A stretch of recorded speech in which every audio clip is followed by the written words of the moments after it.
Strategy. ഈ topper സ്ട്രാറ്റജിയിലോട്ട് പോകുന്നതിന് മുൻപേ നിങ്ങളുടെ HSC ഇംഗ്ലീഷ് പ്രിപ്പറേഷൻ എത്രത്തോളം ഭംഗിയായി പോകുന്നു എന്ന് നമുക്കൊന്ന് അനലൈസ് ചെയ്യാം അല്ലേ? അതായത് നിങ്ങൾ എത്രത്തോളം കാര്യങ്ങൾ പഠിച്ചെടുത്തു.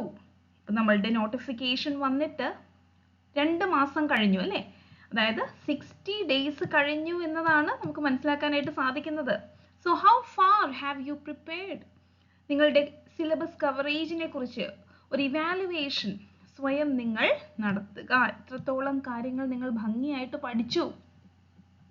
അതുപോലെ തന്നെ is your preparation on the right track? അത് റൈറ്റ് ട്രാക്കിൽ തന്നെയാണോ നിങ്ങളുടെ പ്രിപ്പറേഷൻ പോകുന്നത്? നമ്മൾ പല കോച്ചിങ് സെൻറ്റേഴ്സിലൊക്കെ ജോയിൻ ചെയ്തിട്ടുണ്ടാവും, സെൽഫായിട്ട് പ്രിപ്പയർ ചെയ്യുന്നവർ കാണും.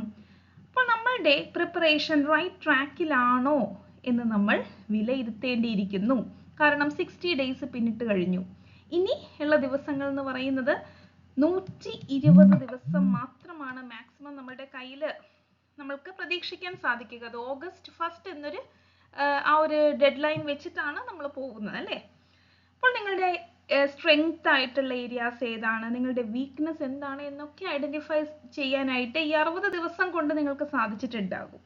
അപ്പോൾ പ്രിപ്പറേഷൻ റൈറ്റ് ട്രാക്കിലാണോ അല്ലയോ എന്ന് നിങ്ങൾ കണ്ടെത്തുക. ഇനി എന്താണ് നിങ്ങളുടെ പ്രിപ്പറേഷനിൽ ഒരു കുറവായിട്ട് നിങ്ങൾക്ക് ഫീൽ ചെയ്യുന്നത്? ചില ഗ്യാപ്പുകൾ ഉണ്ടാവും അല്ലേ? ഒരു പിൻ പോയിന്റ് ഗ്യാപ്സ് ആയിരിക്കാം. അത് നിങ്ങളുടെ അറിവിനെ ബേസ് ചെയ്താണെങ്കിലും നമ്മൾ ഫോളോ ചെയ്യുന്ന പ്ലാൻ ആണെങ്കിലും എന്താണ് നിങ്ങളെ പിന്നോട്ട് വലിക്കുന്നതായിട്ട് ഫീൽ ചെയ്യുന്നത് എന്ന് ചിന്തിക്കുക. അതുപോലെ തന്നെ എല്ലാവരുടെയും ഒരു ടെൻഷനാണ് സിലബസ് ചേഞ്ച് എന്ന് പറയുന്നത് അല്ലേ? അപ്പോൾ സിലബസ് ചേഞ്ചിനെ കുറിച്ച് ഇനി നിങ്ങൾ ചിന്തിച്ചിട്ട് ഒരു കാര്യവുമില്ല. സിലബസ് ചേഞ്ച് വരുമ്പോൾ അത് നിങ്ങൾക്ക് ഒരാൾക്ക് മാത്രമല്ലല്ലോ സിലബസ് ചേഞ്ച് വരുന്നത്. ഈ HSA ഇംഗ്ലീഷിന് അല്ലെങ്കിൽ HSA ഓവറോൾ HSAക്ക് അപ്ലൈ ചെയ്തിട്ടുള്ള എല്ലാവർക്കും ഈ ഒരു സിലബസ് ചേഞ്ച് ബാധകം ആയിരിക്കും. അതുകൊണ്ട് തന്നെ അതിനെക്കുറിച്ച് കൂടുതൽ വറീഡ് ആവേണ്ട ഒരു ആവശ്യം ഇല്ല എന്ന് തന്നെ ഞാൻ പറയാൻ ആഗ്രഹിക്കുന്നു. നമ്മളുടെ കയ്യിൽ ഇപ്പോൾ എന്താണോ സിലബസ് ആയിട്ടുള്ളത് അത് വ്യക്തമായിട്ടും വളരെ ഡീറ്റെയിൽഡ് ആയിട്ടൊക്കെ പഠിച്ച് മുന്നേറുക. പിന്നെ ചേഞ്ച് വരുമ്പോൾ അത് ആ ഒരു ടൈമിന് കാണാം എന്ന രീതിയിൽ മുന്നോട്ട് പോവുക. കൂടാതെ ഇനി എന്തെങ്കിലും ഇംപ്രൂവ്മെന്റ് ഈ 120 ദിവസം കൂടിയാണ് നിങ്ങളുടെ ബാക്കിയുള്ളത്. ടോട്ടലി നമ്മൾക്ക് പറയാൻ സാധിക്കുക ഒരു 180 days ആണ് അല്ലേ? ഈ 180 daysൽ 60 ദിവസം കഴിഞ്ഞു. ഇനി 2 60 day ഒരു പീരീഡ് കൂടിയാണുള്ളത്. ഓക്കെ, അപ്പോൾ ഇനി നെക്സ്റ്റ് 60 days എന്ന് പറയുന്നത് വളരെ ക്രൂഷ്യൽ ആണ് എന്ന് മനസ്സിലാക്കുക. അവിടെ നിങ്ങളുടെ വീക്ക് ഏരിയാസ് എൻഹാൻസ് ചെയ്യാനും നിങ്ങളുടെ സ്ട്രെങ്ത്തിനെ റീഇൻഫോഴ്സ് ചെയ്യാനൊക്കെ നിങ്ങൾക്ക് സാധിക്കണം. അപ്പോൾ ഒരു റൂം ഫോർ ഇംപ്രൂവ്മെന്റ് അവിടെ നിങ്ങൾ കണ്ടുകൊണ്ട് വേണം ഇനി 60 ദിവസത്തെ പ്രിപ്പറേഷൻ മുന്നോട്ട് കൊണ്ടുപോവാനായിട്ട്. അപ്പോൾ ഈ കാര്യങ്ങളെ കുറിച്ചൊക്കെ നിങ്ങൾ ഒന്ന് ചിന്തിക്കുക. ഇത് നിങ്ങൾക്ക് കേൾക്കുമ്പോൾ വളരെ എന്തിനാണ് ഇങ്ങനെയൊക്കെ കൊടുത്തിരിക്കുന്നത് എന്ന് ഫീൽ ചെയ്യാം. പക്ഷേ ഇത് ഈ ഒരു ടൈമിന് വളരെ അത്യാവശ്യമായിട്ടുള്ളൊരു കാര്യമാണ്. ഇവിടെ നിങ്ങൾക്ക് കാണാൻ സാധിക്കുന്നത് ഡോൾസ് ഹൗസിനെ ബേസ് ചെയ്ത് ഒരു ക്രോസ്വേർഡ് പസിലാണ്. നമ്മൾ പൊതുവെ ഈ പഠിച്ച് ഒരു പരിഭവമായിട്ടായിരിക്കും ഇപ്പോൾ ഇരിക്കുന്നത് അല്ലേ? എല്ലാവരും ഒരു 4 hours 5 hours ഒക്കെ കണ്ടിന്യൂസ് ആയിട്ട് പഠിച്ചുകൊണ്ടിരിക്കുന്നു. അപ്പോൾ ആ ഒരു ഹെക്റ്റിക് ആയിട്ടുള്ളൊരു ഷെഡ്യൂളാണ് നിങ്ങൾ ഫോളോ ചെയ്യുന്നത് എന്ന് നമുക്ക് മനസ്സിലാക്കാനായിട്ട് സാധിക്കും. അപ്പോൾ നമുക്ക് രസകരമായി പഠിച്ചാൽ എങ്ങനെയിരിക്കും? നമുക്കൊന്നൊരു ഗെയിം എന്താ പറയുക, അങ്ങനെയുള്ള മെത്തേഡ്സ് ഒക്കെ യൂസ് ചെയ്ത് ഒരുപാട് ആക്ടിവിറ്റീസ് ഒക്കെ ചെയ്തുകൊണ്ട് പഠിക്കുകയാണെങ്കിൽ നമുക്കൊരു റിലാക്സേഷൻ ഫീൽ ചെയ്യും. അതുകൂടാതെ ഇതൊക്കെ ഓർത്തെടുക്കാനായിട്ടുള്ള ഒരു അവസരം കൂടിയാണ്. പല ചോദ്യങ്ങളുടെയും ഉത്തരം നമ്മുടെ മനസ്സിൽ തങ്ങി നിൽക്കാനൊക്കെ ഇഫക്റ്റീവ് ആയിട്ടുള്ളൊരു മെത്തേഡാണ് ഇങ്ങനെയുള്ള ആക്ടിവിറ്റീസിലൂടെ ഈ കാര്യങ്ങൾ ചെയ്യുക. ഇത് വളരെ സ്ട്രെനുവസ് ആയിട്ടുള്ളൊരു പ്രോസസ്സാണ്. പക്ഷേ നമ്മൾ അങ്ങനെ ചെയ്യുവാണെങ്കിൽ അത് വളരെ ഇഫക്റ്റീവ് ആയിരിക്കും. ഇപ്പോൾ നമ്മുടെ മീരാസ് ഇംഗ്ലീഷ് ഹബിലൊക്കെ ഇങ്ങനെയുള്ള കാര്യങ്ങൾ നമ്മൾ ഒരുപാട് ചെയ്യുന്നുണ്ട് എന്ന് നിങ്ങൾ മനസ്സിലാക്കുക. അങ്ങനെയെങ്കിൽ നമ്മൾക്ക് ഇതൊന്ന് ചെയ്തു നോക്കാം. ഇവിടെ ഒരു ക്രോസ്വേർഡ് പസിലാണ് നിങ്ങളുടെ മുന്നിലുള്ളത്. അത് നമ്മുടെ ഡോൾസ് ഹൗസിനെ ബേസ് ചെയ്തിട്ടാണ്. അപ്പോൾ അക്രോസ് നമുക്കിവിടെ ആൻസേഴ്സ് എഴുതി വെക്കാം. ടോർവൽഡിന്റെ ലാസ്റ്റ് നെയിം എന്താണ് എന്നാണ് ചോദ്യം. ഹെൽമർ എന്നാണ് അല്ലേ? ഹെൽമർ എന്നാണ്. നിങ്ങൾക്ക് കമന്റ് ചെയ്യാം കേട്ടോ, നിങ്ങൾക്ക് ആൻസേഴ്സ് കമന്റ് ചെയ്യാം. അതുപോലെ തന്നെ നെക്സ്റ്റ് ചോദ്യം, Nora's childhood friend who returns to Norway. ആരാണ് നോറയുടെ childhood friend who returns to Norway? അത് നമ്മളുടെ ക്രിസ്റ്റിൻ ലിൻഡ് ആണ് അല്ലേ, ക്രിസ്റ്റിൻ ലിൻഡ്. ഇത് ക്രോസ് വേർഡിൽ ആ ഒരു സ്പെല്ലിംഗ് അനുസരിച്ച് നമ്മൾ അറേഞ്ച് ചെയ്യണം അല്ലേ. The time of year when the play begins, അത് ക്രിസ്മസ് ആണ് അല്ലേ, ക്രിസ്മസ് ഈവ് വെച്ചിട്ടാണ് നമ്മൾക്ക് ഈ ഒരു പ്ലേ സ്റ്റാർട്ട് ചെയ്യുന്നതായിട്ട് കാണാനായിട്ട് സാധിക്കുന്നത്. And what Nora does to the door at the end of the play? Nora എന്നാണ് ലാസ്റ്റ് ക്ലൈമാക്സിൽ ചെയ്യുന്നത്? സ്ലാമിങ് ആണ് അല്ലേ, വാതിൽ വലിച്ചടയ്ക്കുന്നതാണ് നമുക്ക് കാണാനായിട്ട് സാധിക്കുന്നത്. The protagonist who struggles with her role in the society, അത് മറ്റാരുമല്ല നമ്മളുടെ നോറ എന്ന ക്യാരക്ടർ തന്നെയാണ്. അതുപോലെ ക്രിസ്റ്റിൻ്റെ ലാസ്റ്റ് നെയിം എന്താണ് എന്ന് ചോദിച്ചിരിക്കുന്നു. നമ്മൾ ക്രിസ്റ്റിനെ മിസ്സസ് ലിൻഡ് എന്ന രീതിയിലാണ് നമ്മൾ ഈ ഒരു വർക്കിൽ കാണുന്നത്. അതുകൊണ്ട് ലിൻഡ് ആണ് അല്ലേ ലാസ്റ്റ് നെയിം എന്ന് പറയുന്നത്. ഇനി a dance Nora performs at the party, അത് ഏതാണ്? ടാരന്റെല്ല എന്ന് പറയുന്ന ഡാൻസ് ആണ് അല്ലേ. A man who holds a secret about Nora, അത് മറ്റാരുമല്ല നമ്മളുടെ ക്രോക്സ്റ്റഡ് ആണ് അല്ലേ, ക്രോക്സ്റ്റഡ് ആണ്. And the act Nora committed to save her husband, അതെന്താണ്? ഫോർജറി ആണ്, forgery, forgery. Family friend who is ill, അത് നമ്മളുടെ ട്യൂബർക്കുലോസിസ് ഓഫ് സ്പൈൻ ബാധിച്ചിട്ടുള്ള ഡോക്ടർ റാങ്ക് ആണ് അല്ലേ. അപ്പോൾ ഇവിടെ ഇത് നമ്മളൊരു PDF എടുത്തിട്ട്, ഇതിൻ്റെ PDF ഒക്കെ നമ്മളുടെ ടെലിഗ്രാം ചാനലിൽ അവൈലബിൾ ആണ്. നിങ്ങൾക്ക് ജസ്റ്റ് വെറുതെ ഇരിക്കുമ്പോഴൊക്കെ ഒന്ന് ചെയ്ത് നോക്കാവുന്നതാണ് അല്ലേ. അപ്പോൾ ഇവിടെ ഒരുപാട് ചോദ്യങ്ങൾ നിങ്ങളുടെ മുന്നിലോട്ട് വരുന്നു. വളരെ സിമ്പിൾ ആയിട്ടുള്ള ചോദ്യങ്ങളാണ്. ഈ ചോദ്യങ്ങൾ നിങ്ങൾ വ്യക്തമായിട്ട് അതിന് ആൻസേഴ്സ് കൊടുക്കുക. ഓക്കെ, ആൻസേഴ്സ് കൊടുക്കുമ്പോൾ നിങ്ങൾക്ക് ആ ഒരു കോൺഫിഡൻസ് ഗെയിൻ ചെയ്യാനായിട്ട് പറ്റും. ഇതൊക്കെ വെറും സർഫേസ് ലെവൽ ചോദ്യങ്ങളാണ്. അപ്പോൾ രസകരമായിട്ട് പഠിക്കാനായിട്ടുള്ളൊരു മാർഗമാണ് ഞാൻ നിങ്ങളുടെ മുന്നിൽ കൊണ്ടുവന്നത്. ഇനി ഇതുപോലെ തന്നെ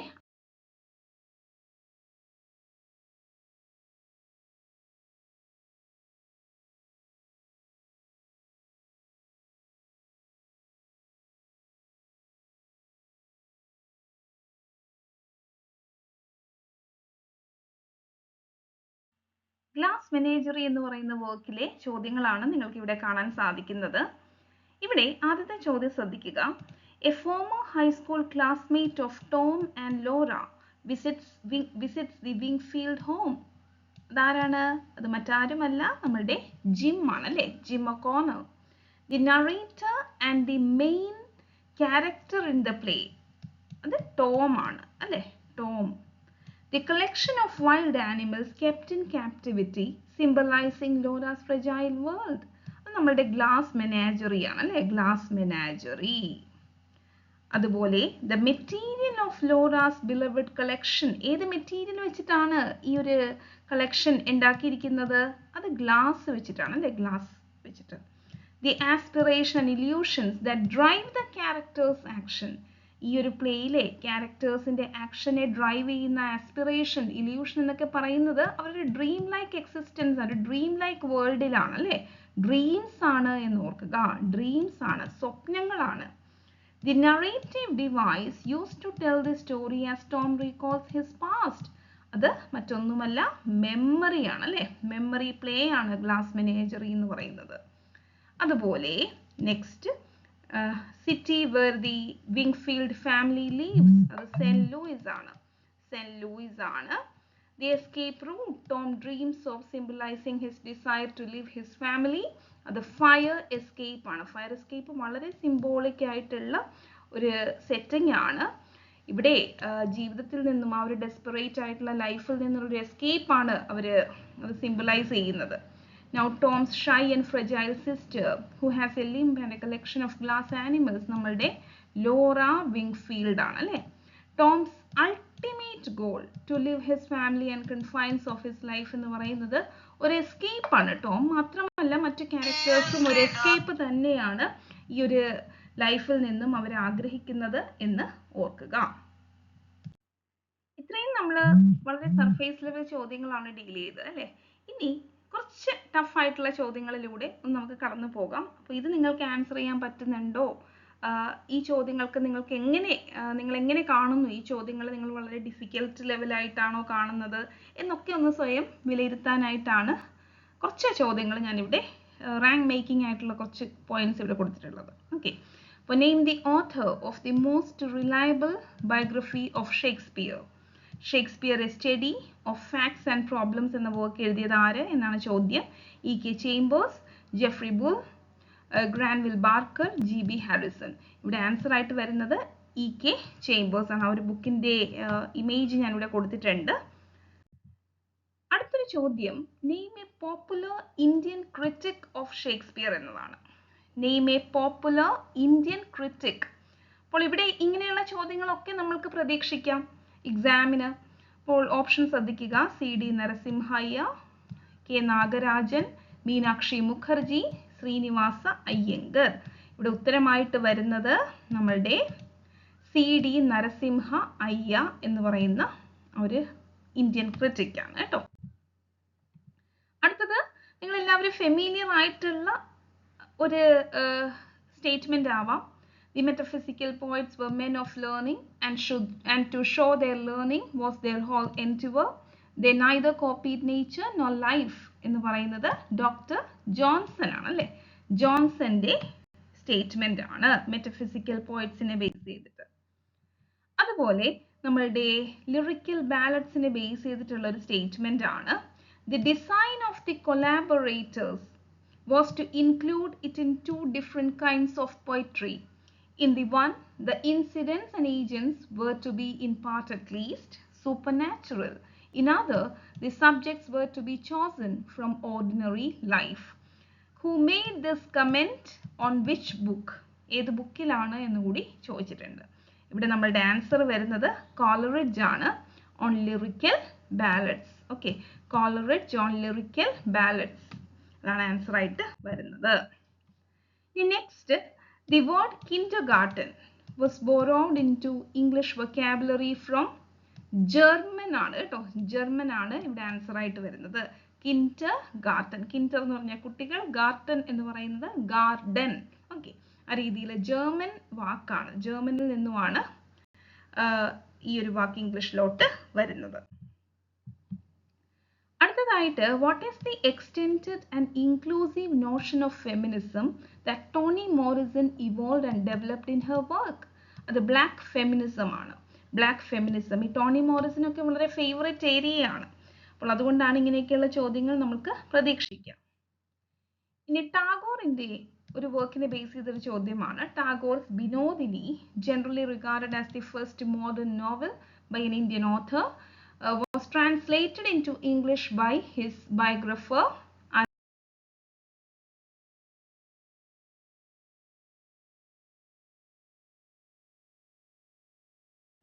George Bernard Shaw. Was one of the founders of British Museum, National Gallery, Fabian Society, Saturday Review. ഉത്തരമായിട്ട് വരുന്നത് ഫേബിയൻ സൊസൈറ്റി ആണ്.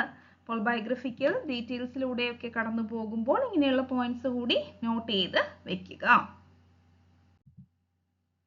അടുത്തത്, the full stop in punctuation. Full stop അല്ലെ, നമ്മൾ ഫുൾ സ്റ്റോപ്പ് എന്നാണ് ഒരു സെന്റൻസിന്റെ അവസാനം നമ്മൾ കൊടുക്കുന്ന ആ ഒരു ഡോട്ടിന് പറയുന്ന പേരല്ലേ. അത് അമേരിക്കൻ ഇംഗ്ലീഷിൽ അതിനെ വിശേഷിപ്പിക്കുന്നത് എങ്ങനെയാണ് എന്നാണ് ചോദ്യം. The full stop in the punctuation is referred to in American English as the dash. ഇവിടെ ടെർമിനൽ, ടെർമിനസ്, പീരിയഡ്, പെഡിമെന്റ് എന്നാണ് കൊടുത്തിട്ടുള്ളത്. ആൻസർ ആയിട്ട് വരുന്നത് പീരിയഡ് ആണ് കേട്ടോ. പീരിയഡ് ആണ് ഇവിടെ ആൻസർ. അപ്പോൾ ഇങ്ങനെയുള്ള ചോദ്യങ്ങൾ നമ്മൾ ശ്രദ്ധിക്കണമെന്ന് നിങ്ങൾക്ക് ഒരു ഐഡിയ കിട്ടിയിട്ടുണ്ടാവും. അപ്പോൾ വളരെ സിമ്പിൾ ആയിട്ടുള്ള ചോദ്യങ്ങൾ നമ്മൾ കണ്ടു. സിമ്പിൾ ആണ് എന്ന് തോന്നിക്കുന്നതും എന്നാൽ റാങ്ക് മേക്കിംഗ് ആയിട്ടുള്ള ചോദ്യങ്ങളും നമ്മൾ കണ്ടു അല്ലേ.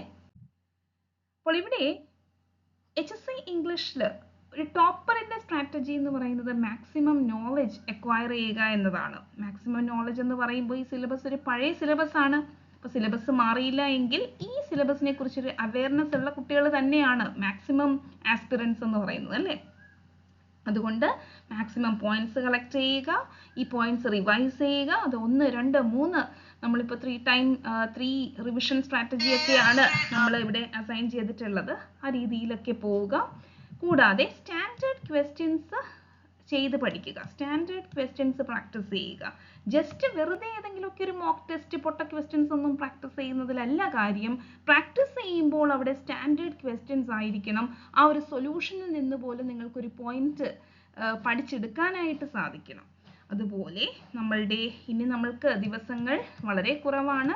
ഒരു കറക്റ്റ് അപ്രോക്സിമേറ്റ് ആയിട്ട് ഒരു 120 ഡേയ്സ് ആണ് ഇനി പറയാൻ പറ്റുക. അതുകൊണ്ട് തന്നെ റിവിഷൻ ഇൻറ്റിഗ്രേറ്റഡ് ആയിട്ടുള്ള ഒരു സ്റ്റഡി പ്ലാൻ ആണ് നിങ്ങൾ ഫോളോ ചെയ്യേണ്ടത്. നമ്മളുടെ HSC ഇംഗ്ലീഷ് ടോപ്പേഴ്സ് സ്റ്റഡി പ്ലാനിലും ഒരു റിവിഷൻ ഇൻറ്റിഗ്രേറ്റഡ് സ്റ്റഡി പ്ലാൻ ആണ് നമ്മൾ കൊടുക്കുന്നത്. അതുപോലെ നമ്മളിപ്പോൾ ആദ്യം ക്രോസ് വേർഡ് ഒക്കെ നമ്മൾ കണ്ടില്ലേ, അതുപോലെ ഒരുപാട് ആക്ടിവിറ്റീസ് ഓറിയന്റഡ് ആയിട്ടുള്ള ഒരു ഗ്രൂപ്പാണ് ടോപ്പേഴ്സ് കമ്പാനിയൻ ബാച്ച് എന്ന് പറയുന്നത്. ആക്ടിവിറ്റി ഓറിയന്റഡ് ലേണിംഗ് ആണ്, നമുക്കൊരു stress free learning atmosphere provide ചെയ്യുക. അതുപോലെ പിയർ സപ്പോർട്ട് എന്ന് പറയുന്നത് അത് ഹോം മേക്കേഴ്സ് കമ്പാനിയൻ ബാച്ചിലൊക്കെ വളരെ കൂടുതലാണ്. ആ ഒരു ബാച്ചിൽ നമുക്ക് പിയർ സപ്പോർട്ട്, അതായത് പൊതുവെ നമ്മൾ ഈ വാട്സാപ്പ് ഗ്രൂപ്പിൽ ഒരു പാസീവ് ആയിട്ടുള്ള ഒരു നേച്ചറാണ് കാണുന്നത്. പക്ഷേ വളരെ വ്യത്യസ്തമായിട്ട് ഹൈബ്രിഡ് ബാച്ചസിലൊക്കെ നമ്മൾക്ക് ആ ഒരു ആക്റ്റീവ് പാർട്ടിസിപ്പേഷൻ കാണാനായിട്ട് സാധിക്കുന്നു. അപ്പോൾ ഇവിടെ നമ്മളുടെ 150 ഡേയ്സിൻ്റെ സ്റ്റഡി പ്ലാനിൽ നമ്മൾ 50 ടൈം 50 എന്ന രീതിയിൽ ഡിവൈഡ് ചെയ്തുകൊണ്ട് 100 ഡേയ്സിൻ്റെ ഒരു ഇൻറ്റൻസീവ് സ്റ്റഡി, അതിൽ ഇൻറ്റിഗ്രേറ്റഡ് റിവിഷൻ ഉൾപ്പെടുത്തുന്നു. പിന്നീട് 50 ഡേയ്സിൻ്റെ ഒരു ഫുൾ ലെങ്ത് ആയിട്ടുള്ള റിവിഷനുമാണ് പ്ലാൻ ചെയ്തിട്ടുള്ളത്. 3+3 = ടോപ്പ് 6 എന്ന രീതിയിൽ 3 മന്ത്സിൻ്റെ ഇൻറ്റൻസീവ് നമ്മളുടെ പഠിക്കുക, എന്നിട്ട് റിവിഷൻ 3 റിവിഷൻ ആണ് നമ്മൾ പ്ലാൻ ചെയ്തിട്ടുള്ളത്. അപ്പോൾ ഇവിടെ നമുക്കൊരു ഓഫർ പ്രൈസിലാണ് ഈ കോഴ്സ് അവൈലബിൾ ആകുന്നത്. 4,999 മാത്രമാണ്. 10,000ന്റെ കോഴ്സാണ് നിങ്ങൾക്ക് 50% ഓഫിൽ ഇപ്പോൾ ലഭ്യമാകുന്നത്. മാർച്ച് 8 വരെയാണ് ഈ ഒരു ഓഫർ വാലിഡ് ആകുക. വുമൻസ് ഡേ പ്രമാണിച്ചാണ് നമ്മൾ ഈ ഒരു ഓഫർ കൊടുക്കുന്നത്. മാക്സിമം ടീച്ചേഴ്സ് ലേഡീസ് ആണല്ലോ, അപ്പോൾ അവർക്ക് ഒരു ഒരു എംപവർമെന്റ് എന്ന രീതിയിലാണ് ഈ കോഴ്സ് നമ്മൾ 50% ഓഫിലും 2 ഈക്വൽ ഇൻസ്റ്റാൾമെന്റിലും അവൈലബിൾ ആക്കുന്നത്. അതുകൊണ്ട് തന്നെ ഈ ഒരു കോഴ്സ് മാക്സിമം നിങ്ങൾ ഈ ഒരു ഓഫർ മാക്സിമം നിങ്ങൾ അവൈൽ ചെയ്യാനായിട്ട് ശ്രമിക്കുക. അപ്പോൾ എല്ലാവർക്കും ഇന്നത്തെ ക്ലാസ് മാക്സിമം